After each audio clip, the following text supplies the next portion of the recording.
Shit, I'm sweating, man. I'm kind of sweating. This.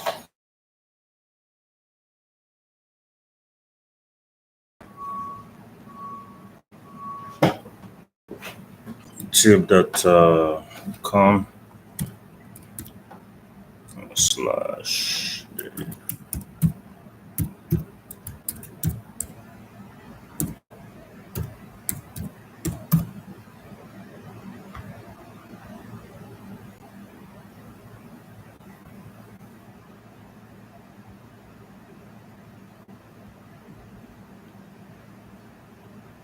Hey Jazz, how you doing, hey Jazz? All right.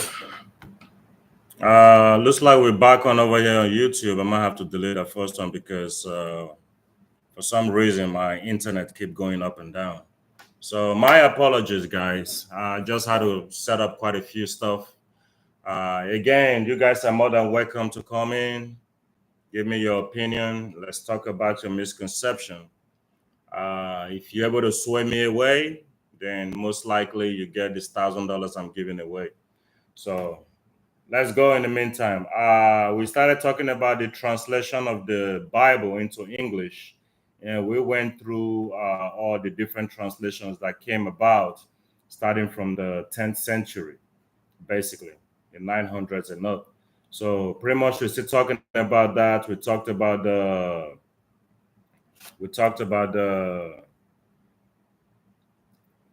West Saxon Gospel, which only had the Gospels, Matthew, Mark, Luke, and John.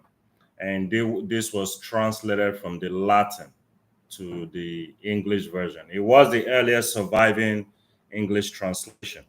Then we talked about the Old English translation, the Heritage, which was translated from the Latin again to the English, but it only contains the first 6 books of the Old Testament, which will include uh, Moses' Torah and the book of Joshua. So the very first 6 books of the Old Testament of the Hebrew Bible. Then we have to join live as guest invite. I guess somebody trying to join. I mean, hey man, you've been sent an invite, man. If you want to come up, feel free. How you doing? Why not? Again, it's $1,000 up front, $1,000 down for whoever wants to come make this money. But I guess everybody is pretty much rich these days because nobody wants it. But let's keep going. We ended up talking about the Old English translation that came in the 11th century, the Psalter, translated from the Latin version to the English.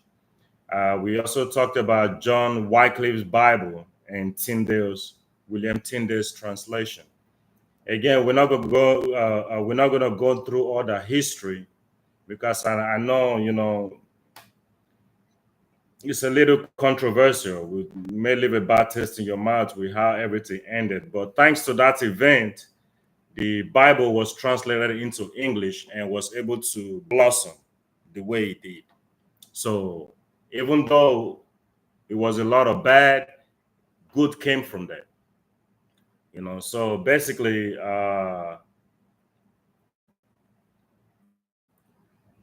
as ordained by God Himself. We talked about the Tyndale's Pentateuch, which is the first 5 books of the Hebrew Bible, and this one was translated by itself. Genesis, Exodus, Leviticus, Numbers, Deuteronomy, the first 5 books of Moses, called the Pentateuch. So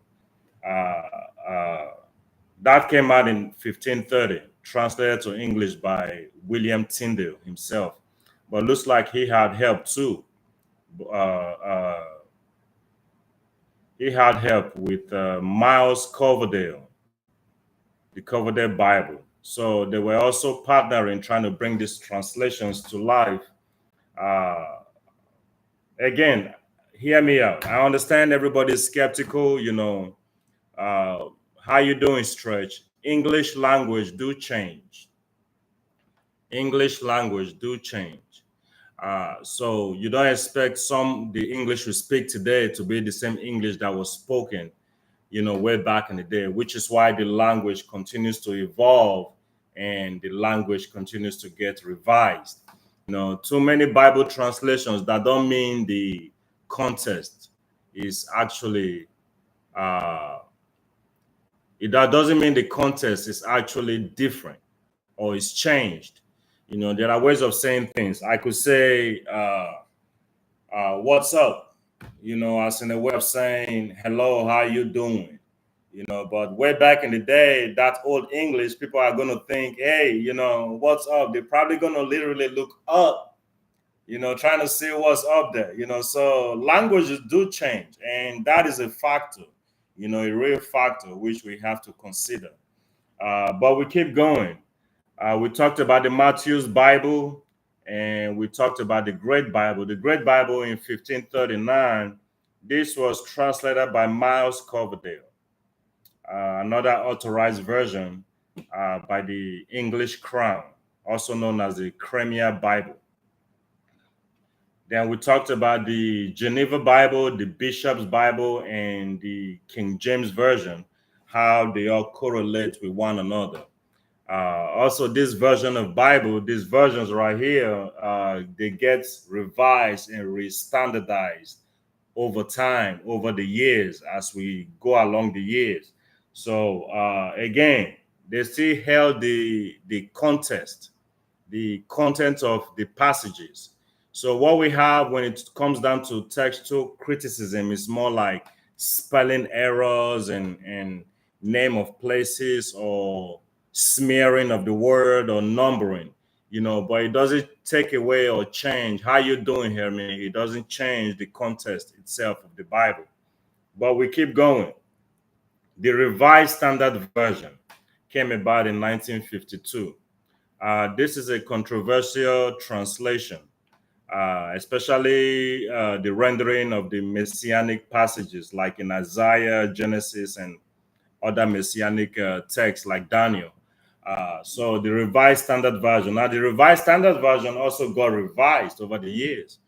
It also got restandardized. Then in 1971, the New American Standard Bible came into play. New American Standard Bible. Now, mind you, the English language now is already, is the lingua franca right now, the English language. Yes, people still use the Elizabethan English at the time, but the English language was the lingua franca. How you doing, Genius Carlos? Carlos Perez, how are you, man? So then we have the NIV that came in 1978, the New International Version. The NIV, this was one of my first Bibles too. It's all right, for those who just want a translation per se, but sometimes the message in a passage may be lost if you hold on to this translation, which is why people tell you to have multiple translations and compare them together, pin them together, and weigh your options. When you're able to compare, translations, you'll be able to tell why a certain passage is translated a certain way. How you doing, Robert? Neget, how you doing? Again, we have a challenge going on here. I'm giving away $1,000 for whoever is able to sway me away from the faith, Christianity. You can take whichever route you want to go with the authenticity of the Bible. We can take that route. You want to try to disprove the Trinity. We can take that route. You want to try to disprove Christ's deity. We can take that route, as long as your arguments are genuine and convincing enough, giving you $1,000. So if you want this money, come up, join. What's the worst that can happen? Let's share minds together. I believe the Bible is true. I believe the God of the Bible is true. The Jews are supposed to be our sister religion, but somehow they have alienated God himself. Now the rabbis are the ones who are God from. How you doing, Sola Tawheed? He must be Muslim. Well, you've been sent an invite. If you want to come in and let's share minds together, Bring me your misconception about the Bible. Let's talk about it. So that is the challenge today. In the meantime, we keep going. We talked about the NIV. Now in 1982, we have the New King James Version. Now, mind you, it was King James Version, but now the New King James Version. This was based on the Greek and on the Greek and Hebrew text as King James Version, but rather in the 20th century as English. So the Greek manuscripts and the Hebrew manuscripts. You trying to join? Come on. How you doing, man? If you can hear me, this is Mind Your Business. Oh, wow. Okay. Mind your business. Nice. All right. Uh, there you go. Well, you be sent an invite. If you want to come up, come up. How you doing, Trinity? You be on, how you doing? It's a challenge, $1,000 challenge. You all guys can join on YouTube. The link is right there. Come give me your opinion on why you disprove of the God of the Bible. You may be able to win $1,000 if you're able to sway me away from the faith. We carry on. New Revised Standard Version. Now the RSV, the Revised Standard Version, I never really used that version myself per se, but I heard it's also it's close to the NIV, the New International Version, or as people would put it, non-inspired version today. You can use the Revised Standard Version as a starting point, but again, it's best to have multiple different translations. That way you can compare, because sometimes you don't get the whole gist of the whole, of the narration of the whole thing. Sometimes even the message they're trying to portray may be lost. I know of I can't remember which translation they said somewhat paraphrased the context of the Bible and came up with their own translation.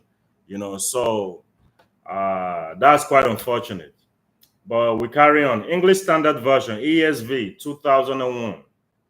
Now, this right here has some problematic passages. This is such as Isaiah 7:14. It has some problematic passages, the English Standard Version. 2004, then came the Christian Standard, Holman Christian Standard Version. Never really heard of this one before. It's very recent, came up in 2014. It's a fresh translation, not any of the previous versions. So it's known for the name used, Yahweh, rather than the title, the Lord, in the Old Testament. Over the years, when they start translating God's name, they will use the capital letters, LORD.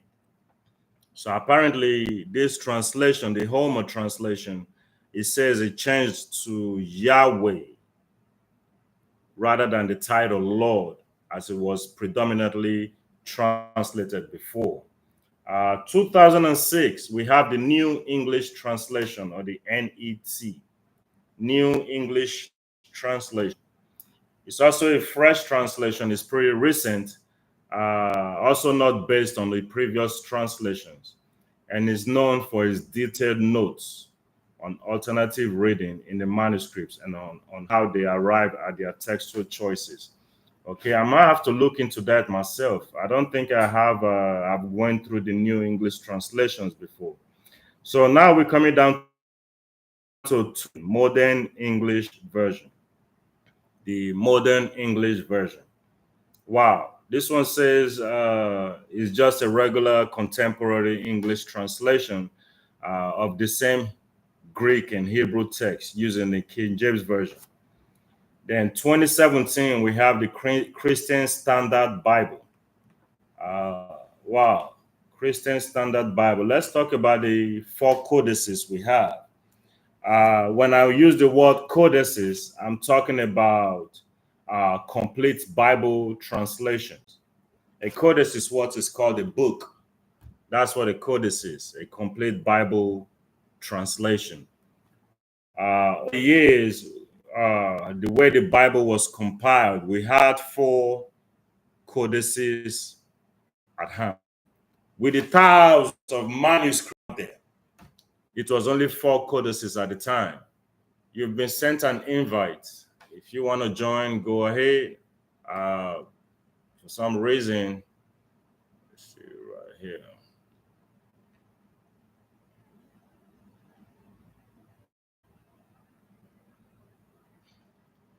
Okay, so we have the Codex Alexandrinus, the Codex Vaticanus, the Codex Sinaiticus, and the Codex. So it's 4 codices: Ephraim, the Vaticanus, I would say for the Church, predominantly Latin, the Codex Sinaiticus, and the Codex Alexandrinus. So Ephrainus, Alexandrinus, and Sinaiticus. We had this at hand, on hand, with these thousands of manuscripts we have, because everybody translated the Bible by their own. How you doing, T.Y. Mesh? Pretty much everybody had their own they had a copy, which is why when Muslims come and they say the Bible is corrupted, I laugh at, because there's no way to corrupt the letters. When the letters went out, they went out in droves, like they were distributed everywhere. For you to corrupt the text, you actually have to have them recall everything back to be able to print out or write down, fresh translations or fresh letters sent to the churches. So there was no way to corrupt this text because they went out in droves. And the book of Acts talk about the miracles to back this up too. So there was no way to actually corrupt the text per se. But in the meantime, we keep going. Let me the old codices, old Bible codices.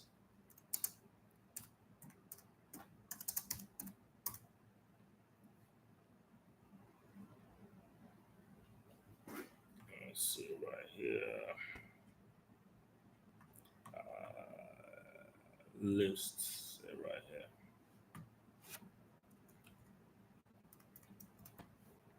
So again, my offer stands. If you guys want to come up and share your opinion, tell me why you disagree with the God of the Bible. Tell me why you disagree with the Bible. Tell me why you disagree with the church fathers. Tell me why you disagree with the apostles. Tell me why you disagree, with the Trinity. You can tell me why you disagree with Christ's deity. If your arguments are substantial enough with proof, you may still walk away with this $1,000. This is just my way of saying, let's see who actually has more proof out there. Who can debunk Jesus Christ? Who can? We're talking about Christ right here. We're talking about God. Who can debunk God? So I know, again, it's TikTok, YouTube is a platform. Everybody go and say whatever. People do it for likes. People do it for, super chats. People do it for whatever. The world hates God. So, which is why they get this number following. But when it comes to cross-examining their arguments, you realize that they really don't have nothing to say. So I'm going to put my money where my mouth is. I believe the God of the Bible is true. You can come prove me wrong and win this $1,000. I believe in Christ's deity. You can come try to prove me wrong and win this $1,000. I believe in the Trinity. You can even try to come up here and try to disprove the Trinity if you can, and you may still win this $1,000 if you can. So how you doing, Miss Brenda? How you doing, Steph? So we have 4 codices: the Codex Vaticanus, the Codex Sinaiticus, the Codex Alexandrinus, and the Codex Ephraimi Rescriptus. So with these 4 codices mean it's a complete book, basically. plus the thousands of manuscripts we have, in secular time. So if there was a way to corrupt the Bible or corrupt text, uh, that would have been the time to do it. And there's no way you would have done it without being called out, because most of these people were still alive at the time who witnessed these gospel accounts, and also who had the right manuscript, these codices in circulation. So bringing these four codices together, and with the thousands of manuscripts we have, the Bible was compiled. Now, mind you, the first translations were in Greek. Sorry, it was in Hebrews and Aramaic, because those were the two major languages at the time. How you doing, Ruth? They were the two major languages at the time. Then they were translated from the like the Codex Sinaiticus was translated into Greek, into into Greek, from the Hebrew Bible. But for a very long time, that was the Bible of the rabbis in the first, second century, the Codex Sinaiticus. One of the problems that they faced, even the translator, even the translated version into Latin, one of the problems that they face is word in the Hebrew text and translating it accurately into Greek or into Latin. This is also one of the problems the churches faced, the early Christians and the church fathers. After, before the schism, the filioque between the Catholic Church and the Orthodox Church. They were having problems coming up with words in the Greek and in the Latin, when they try to translate these Hebrew words, to proper explain what the Hebrew text is saying. And that brought a lot of problems. For example, even when the creed came about, that was agreed upon by the Catholic Church and the Orthodox Church. I understand why the Catholic did what they did. They had to specify, putting the filioque in there, the filioque or the filioque, however you want to call it, But the Orthodox Church, they should have went with it. Why? Because it's still part of the doctrine. The way they had it changed, they could back that up with the Bible, with the books of the Bible. But coming up with words to properly explain how the Hebrew text was actually translated or jotted down was a problem. Translated from the Hebrew to the Aramaic, the Hebrew Aramaic to Greek and to Latin. Which is why when Tyndale and came up with his own translation, the Tyndale version of the Geneva Bible, the church had to come up with their own translations too, from the Latin Vulgate. So how you doing, Ruffy? You'll be sent an invite if you want to come join. Feel free. How you doing, SRM6311? James Slack, thanks for joining in. So it's not easy. God has preserved His word. God has preserved the Bible over the years. You want to think it's funny that the Bible has came under critique. Time and time and time again. The Bible has been critiqued. Now that, for example, right now the Quran just started getting critiqued right now. And you can see the tears it's putting in the Muslims' eyes. They can't back up their claim when it comes down to their own Quran. The Hebrews, on the other hand, the Jews, they've alienated their God to the point they made their rabbis their God. They'll rather listen to a rabbi. Imagine a Jew telling you that if you don't listen to their rabbis, it's a sin. Who are these rabbis? Are they gods? So God has already preserved His word. It's up to us to fit in the dots. Search and dig, do our homework. That way, if there's anything, we'll be ready to defend. Which is why I'm here right now. I'm giving 1,000 away for free. $1,000 away for free, man. $1,000. How you doing, the skeptic? $1,000. Bring me your misconceptions about the Bible. $1,000 to sway me away from the faith. If you don't believe in the God of the Bible, tell me why. If your arguments are substantial enough, you may still win this $1,000. You want to take the route of attacking Christ's deity, let's do it. Bring it on. If you want to go with the authenticity of the Bible and its reliability, let's do it. Bring it on. But enter at your own risk. For whatever you say will be used against you. Right here. Whatever you say will be used against you. Nobody, like I said, is a platform. TikTok has become demonic to the point where everybody just say anything. They come, they say anything, and this world is full of people who hate God. We have to do our part. Yeah, we are not pastors, we are not priests. We have to do our part. I'm putting my money where my mouth is. If you think you have better arguments,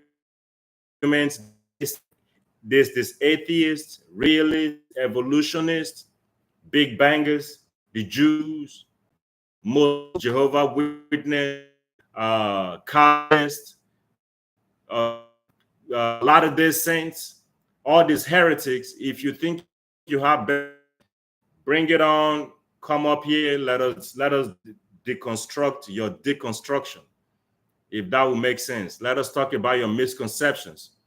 How you doing? I like turtles. How you doing, Wilner? So, like I said, the Bible hasn't been disappointing so far. The Bible has stand on its own two legs. It's gone against these critics over the years. Even the Jesus Christ disciples, the disciples of Christ, they had their own fair share of critics they had to go against. Even the church fathers. When it got to the point where church fathers are excommunicating church fathers in church, so they had their own fair share of wars they had to fight. But I'm still going to stand by my word. I'm standing by the Bible. I'm standing by the Trinitarian doctrine. The Trinitarian doctrine is true. Come here, prove me wrong. You may win $1,000. We keep going. Now, let's talk a little bit about the 4 major codices, the Bible codices. Now, this one say Codex Vatican. Now, again, when I say codex, I'm talking about complete Bible versions, Bibles that are complete, as in complete book with all the books in there, because that's what the Bible is. It's a book of books. So the first codex, the Codex Vaticanus, this is dated to the 4th century. It's a Greek manuscript, so it was translated from the Hebrews and the Aramaic translations. It contains the majority of the Old and the New Testament. It's one of the oldest and most complete manuscripts of the Bible. Then we have the Codex Sinaiticus, also in the 4th century, and it's also a Greek manuscript. So the Sinaiticus is actually closer to the Dead Sea Scrolls. The Dead Sea Scrolls are closer to the Hebrew text. The Dead Sea Scrolls, given its name Qumran Scrolls, because it was found in the Qumran cave. Codex Sinaiticus, also in the 4th century, Greek manuscripts include the majority of both the Old and the New Testament, as well as the Deuterocanonicals. The Deuterocanonicals books are the excluded books of the Bible, basically. Books like Joshua and Song of Songs and Enoch and books like that. The excluded books of the Bible. But even today, some Catholic church still consider those books part of the canon. I've read a few of those books of the Bible. I understand why some of them were actually excluded, but there are still some nuggets of truths in those excluded. How you doing, Chevy? In those excluded books of the Bible. Code Crafter's Hub. Then we have the Codex Alexandrinus. This is also a Greek manuscript that came a little later, about in the 5th century. So in the 5th century, it contains the majority of both the Septuagint, which is the Old Testament, and the New Testament. It's another of the 4 great codices. Then we have the Codex Ephraimi Rescriptus. It's also a 5th century manuscript that contains portion of the Old and the New Testament.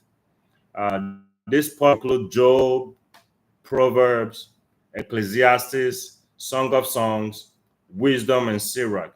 So, like Song of Songs, Wisdom, and Sirach, right now those are excluded books of the Bible. They're part of the Apocrypha, so to speak. The Apocrypha. There you go. You want to join? Be my guest, man. Then we have the Codex Sassoon. This is estimated to be at least 1,100 years old. The oldest known near complete Hebrew Bible manuscript. So about 1,100 years old, Codex Sassoon. I have to look more on that. There are other ones I see up here. We have the Codex Aleppo, another manuscripts of the Bible dating back to around 930 CE. CE would be the Common Era, basically, or AD for what it was predominantly known for. We have the Leningrad Codex, the Hebrew manuscript dated 1008 CE, again after the death of Christ. Then the Codex Hierosolymitaneus. These Latin names, man, they are all crazy. Oh, there are other manuscripts too. We have the Codex Washingtonianus, the Gutenberg Bible, the Coverdale Bible. We talked about that already. The Great Bible and the Geneva Bible. We talked about that already. These are the Bibles that we're also joining in. Again,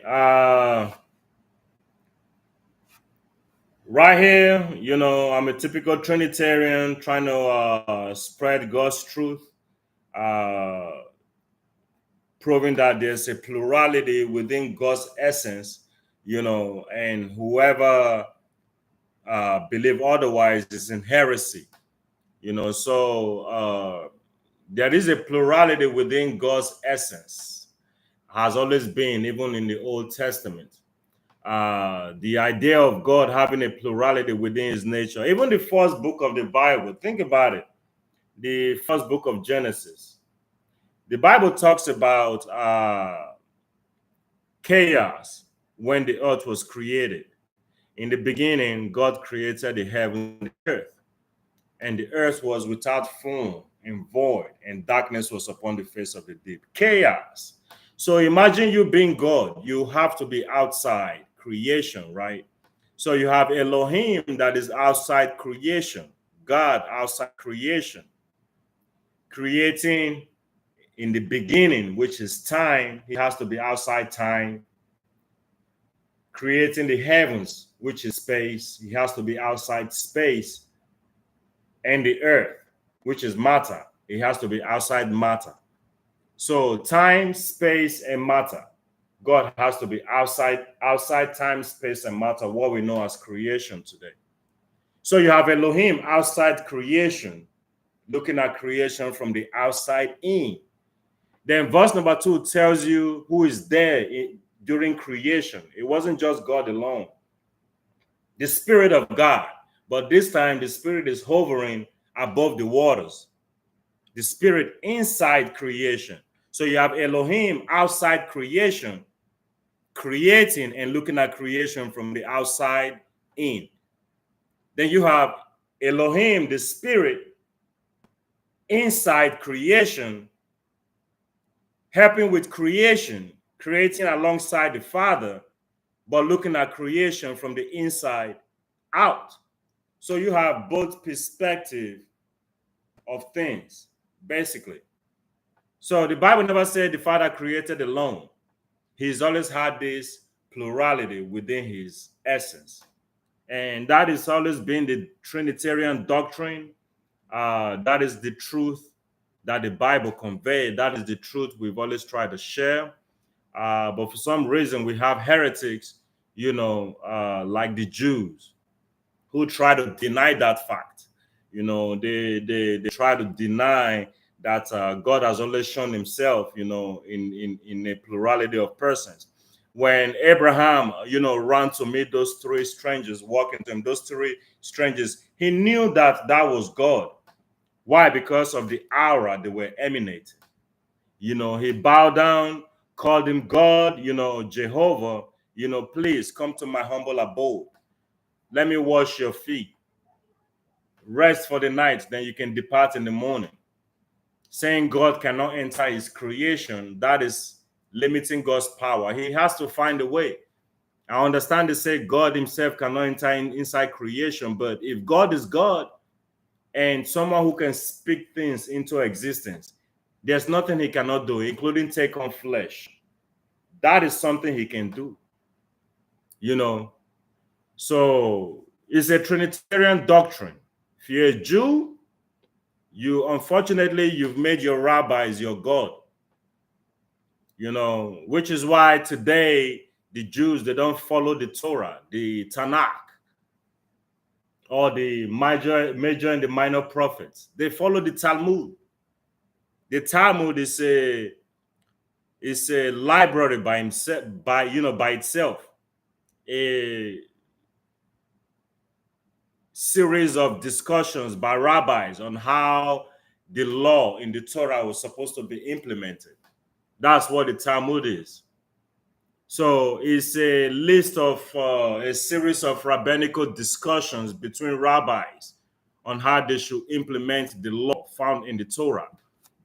And for some reason, they've made their rabbis their God, because whatever the rabbis say is what they follow. They don't follow the Torah of Moses, which is why Jesus Christ so bitterly rejected what they were doing, calling them hypocrites.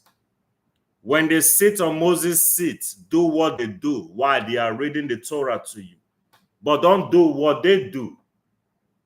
Outside that, don't do what they do, because they are hypocrites.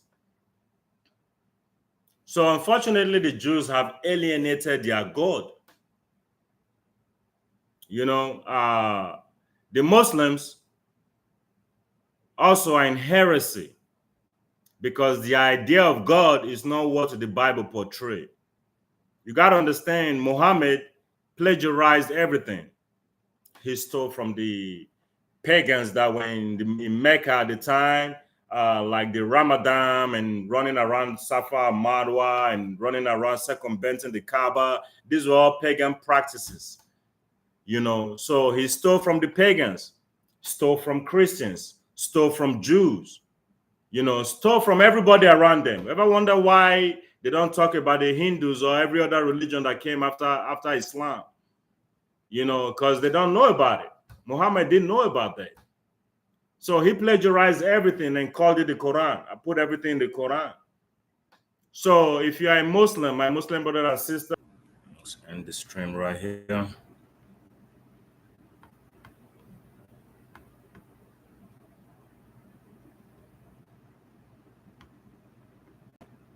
We'll be going live again later on. Thank you for joining in. Those of you who came in and listened. Even the guy came up here and made a comment and disappeared. Thank you nonetheless. God bless you.